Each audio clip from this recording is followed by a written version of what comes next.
హీమోఫీలియాలో joint bleeds వల్ల వాళ్ళకి factor replacement అవసరం ఉంటుంది. ఫ్యాక్టర్ ఇచ్చిన తర్వాత బ్లీడ్ తగ్గిపోతుంది. సో కానీ మజిల్ వీక్నెస్ ఉండిపోతుంది. సో మజిల్ వీక్ ఉంటే జాయింట్కి సపోర్ట్ ఇవ్వలేదు.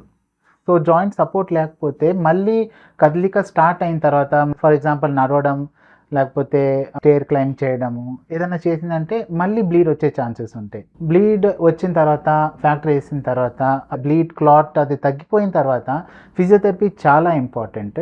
వేర్ మజిల్స్ని స్ట్రెంగ్థెన్ చేయాలి. సో ఫిజియోథెరపీ మజిల్స్ని స్ట్రెంగ్థెన్ చేయడానికి చాలా హెల్ప్ఫుల్ అవుతుంది. సో మజిల్ స్ట్రాంగ్ ఉంటే మీ జాయింట్ అంతా స్ట్రెంగ్త్ పెరుగుతుంది. సో ఆ స్ట్రెంగ్త్ పెరిగే కొద్దీ జాయింట్కి సపోర్ట్ పెరుగుతుంది. సో మీకు బ్లీడ్స్ వచ్చే ఛాన్సెస్ తక్కువ ఉంటుంది. So every హీమోఫిలిక్ should go through physiotherapy for lesser bleeds.